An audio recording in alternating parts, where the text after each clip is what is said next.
good people of the internet, and I suppose some of the bad ones as well. I hope you are well. Welcome back to episode 6 of the Lifestyle Lab with your boy and your host Sam. As of recording this, it is the 29th of December. I hope you all had a very, very amazing Christmas, however you spent it.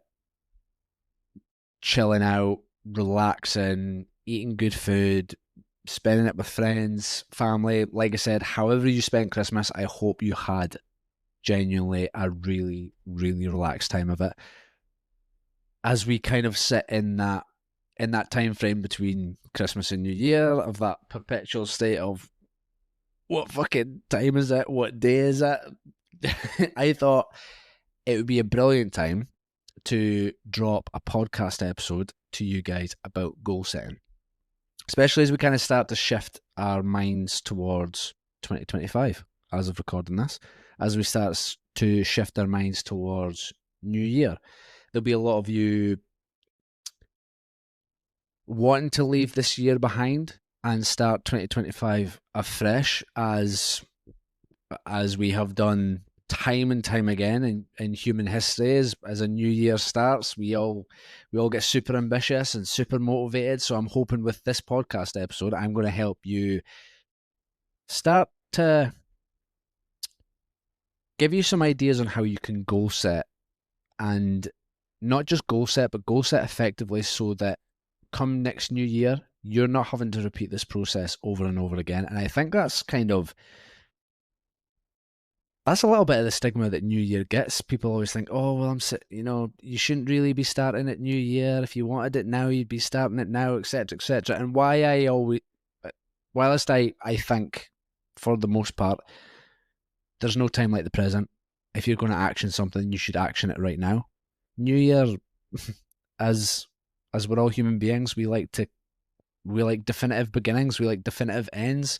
We like to organize things and put them in order. And I think New Year, it brings a lot of motivation for some people, an opportunity to start afresh and start something new. And I think that's great. That's amazing. But obviously, there'll be a lot of you listening to this who know how frustrating starting something again is. So as we go into 2025, this may very well not be your first rodeo when it comes to goal setting. It may very well not be your first rodeo when it comes to starting a diet, starting exercise, starting a new job, seeking new opportunities, etc., etc. Whatever it is that you are looking to set your sights on in 2025, this may very well not be your first time doing that. And again, like I said, with this episode here, I am hoping to help you goal set effectively and do that whilst making the most of the motivation that I know some of you listening to this may very well feel going into that new beginning and going into 2025. So without further delay, let's start breaking it down, because as you may very well be listening to this, you may be lying on your back completely comatose with all that leftover Christmas food, sweets, alcohol, etc., etc. Like I said, it is the 29th of December. Doesn't feel like it. That makes it a Sunday. This is, I don't know. This doesn't feel very Sunday-ish.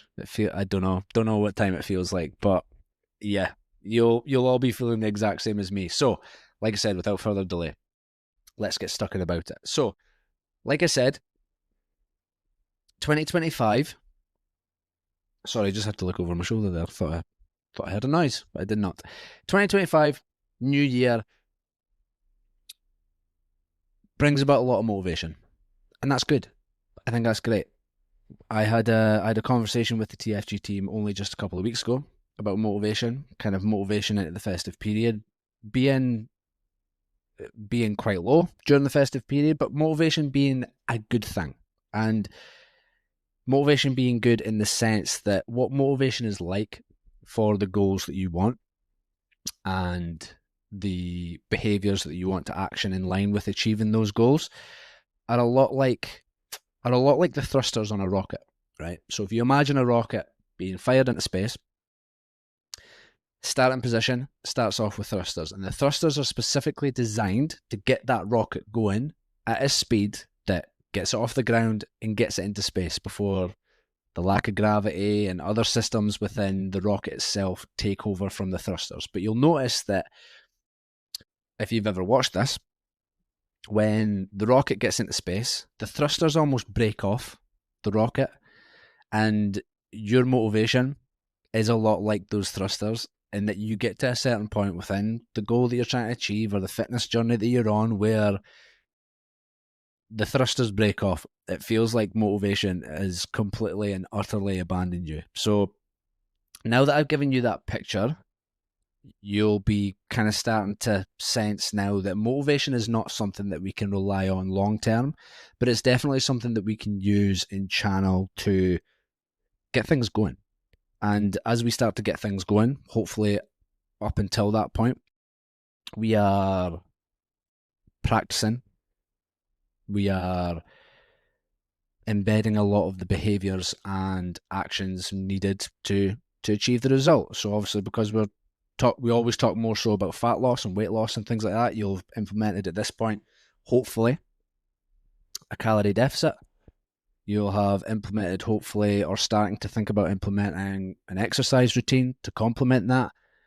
You'll be starting to implement more, more fruit and veg, drinking more water, etc., etc. Okay, so, and these are the habits and behaviors long term that align with the result that we're trying to achieve. Okay, so motivation helps us get that going, and that's a good thing.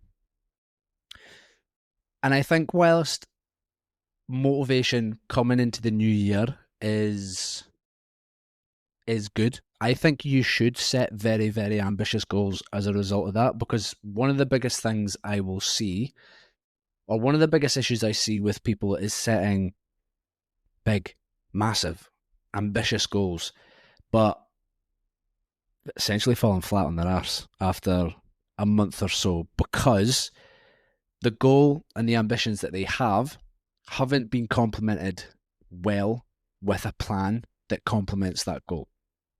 So if you're someone who's sitting there and thinking, well, you know what, I've set this big ambitious goal before, I've not achieved it, and I've really, really struggled with it, don't stop now. Okay, don't stop setting big ambitious goals, because you fucking deserve it. All right. And one of the biggest issues I will see people do is set overly ambitious goals but not have a really good plan to help facilitate that goal, or they'll sell themselves short. And I don't think you should ever do that. I think, you should, if you aim for the moon, you'll land in the stars, sort of thing. And I've completely and utterly butchered that phrase, but hopefully you know exactly what it is that I mean. That by aiming for the moon, the big ambitious goal, you'll fall at least somewhere within the stars. And the stars are still a very, very pretty place to be. Still a very, very nice place to be. So don't stop now selling yourself short by lowering the standard of the goal. If motivation is high, you should fucking aim for it. You should aim high. You should be ambitious. Okay? So the pitfalls you'll want to avoid: getting too far ahead of yourself and making sure that we're not just riding on pure motivation, is trying something you've already done before.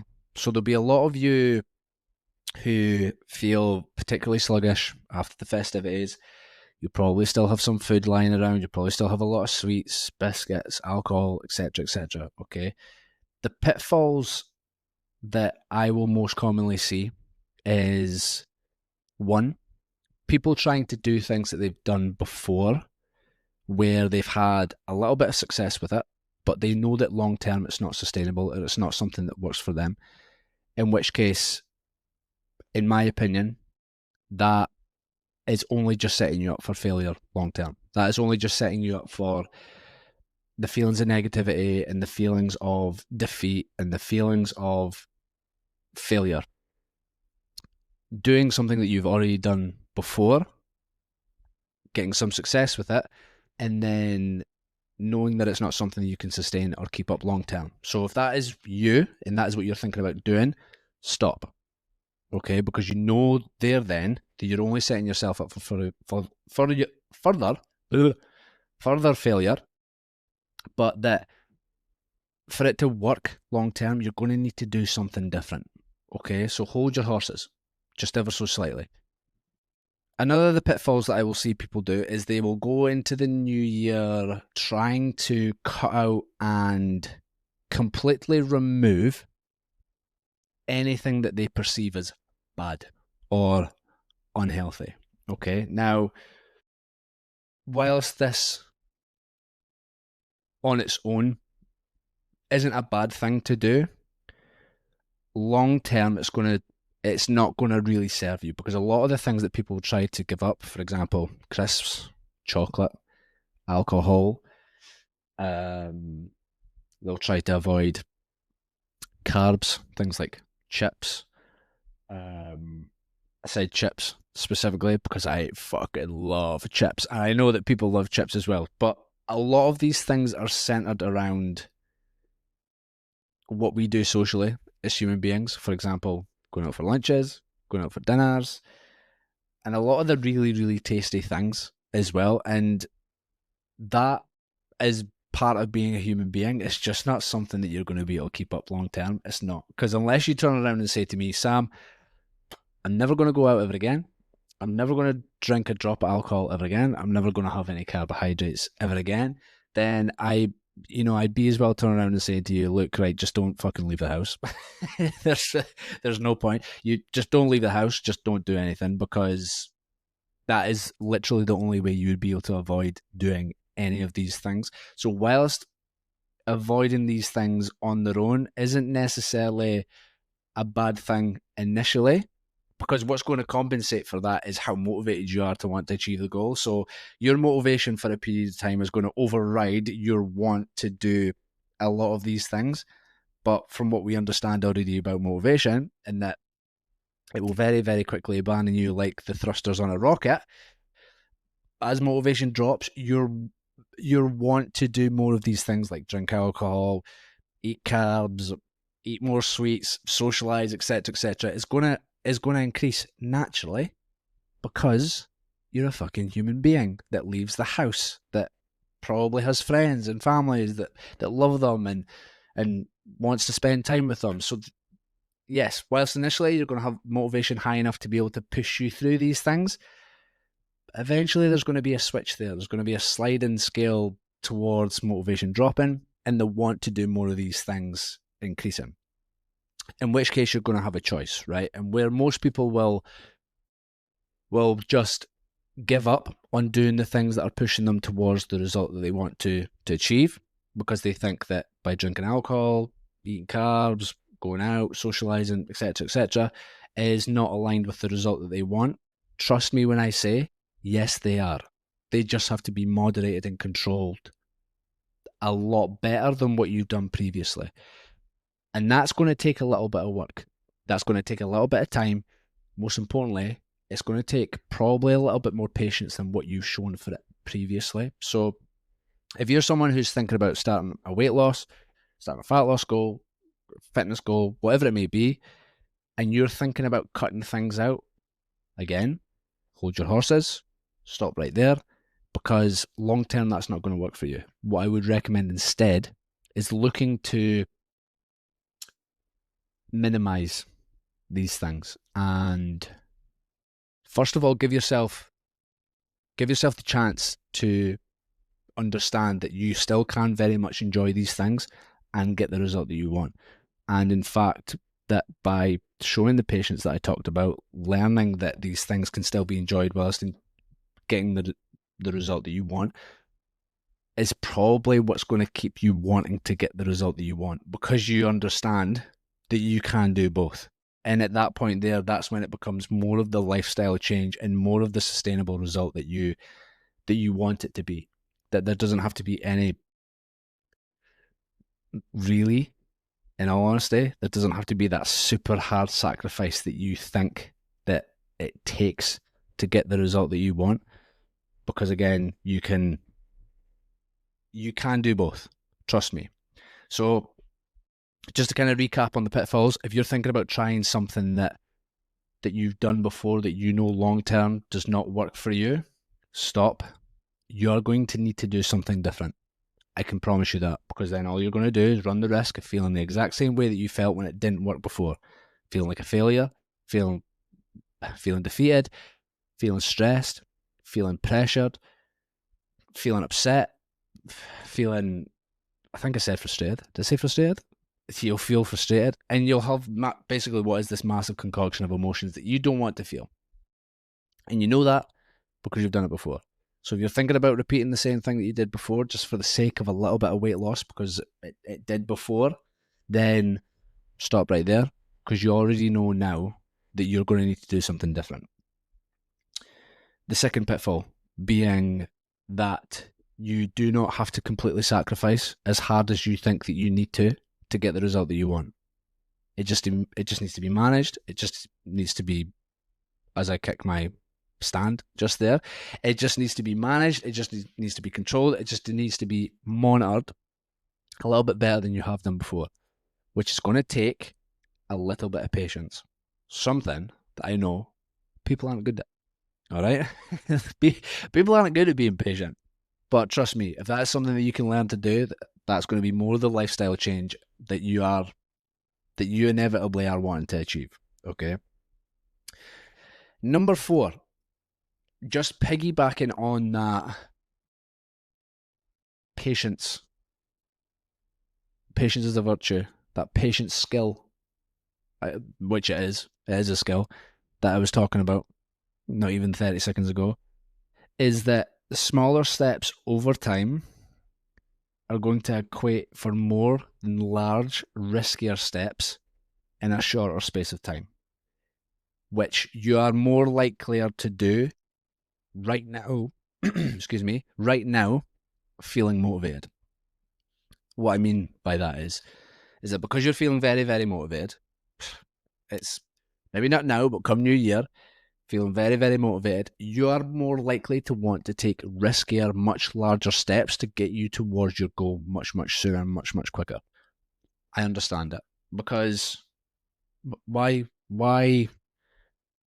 waste any more time doing the smaller, maybe a little bit more boringer steps? Boringer? That's not a word.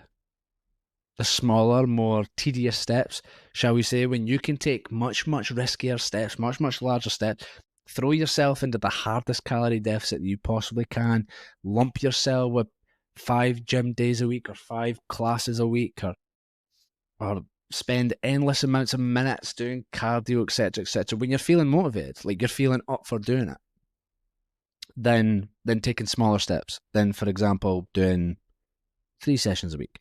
Then, for example, getting into a calorie deficit by 100, 150 calories.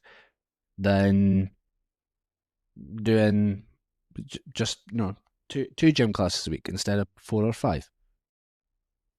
Motivation is going to mask a lot of what you're actually going to be able to do long term. Because if I said to you, right, you're going to achieve the result that you want to achieve, but in 6 months' time, you're still going to need to be training 5 times a week. You're still going to need to be training.